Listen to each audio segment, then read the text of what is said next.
सैफुल्लाह नियाज़ी को सेनेट से पकड़ लिया गया। पीटीआई रहनुमा असद उमर का रद्द-ए-अमल। कहा, इमरान खान पर सिर्फ भैंस चोरी का मुकदमा दर्ज करना रह गया।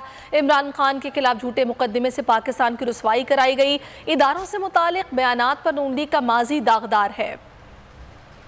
बात की और उन्होंने कहा कि ये तहकीकात होनी चाहिए, बहुत बड़ी साजिश है। हम मुकम्मल तौर पे इत्तफाक करते हैं कि इस पूरे साइफर की और इस पूरे एपिसोड की तहकीकात होनी चाहिए। लेकिन मियाँ साहब, अगर आप समझते हैं कि राना सनाउल्लाह की FIA की तहकीकात को कोई इंसान पाकिस्तान के अंदर ये मान जाएगा कि ये शफाफ तहकीकात हो रही हैं, तो ये नहीं होने वाला। शबाना रोज मेहनत करके झूठे पर्चे बनवा रहे थे आपने।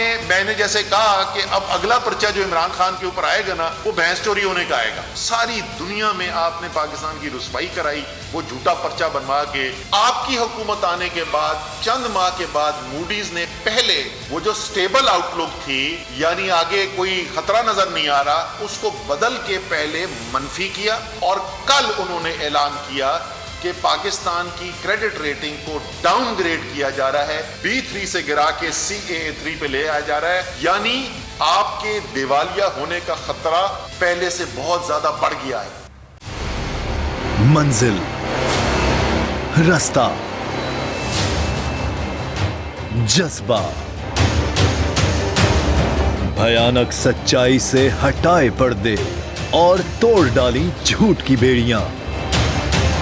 सलाखों से डरना कैसा जब चट्टानों ने पाला हो। इमरान खान बोल के साथ जुम्मे से इतवार रात 10 बजे सिर्फ बोल न्यूज पर। सबसे ज्यादा व्यूज, सबसे ज्यादा रील्स और सबसे ज्यादा रेटिंग के साथ बोल अब भी नंबर 1 पोजीशन पर बरकरार। अगर आपको ये वीडियो पसंद आई है तो हमारे चैनल को सब्सक्राइब कीजिए और बेल आइकन पर क्लिक कीजिए। सब्सक्राइब करें और बेल दबाएं ताकि कोई खबर रह न जाए।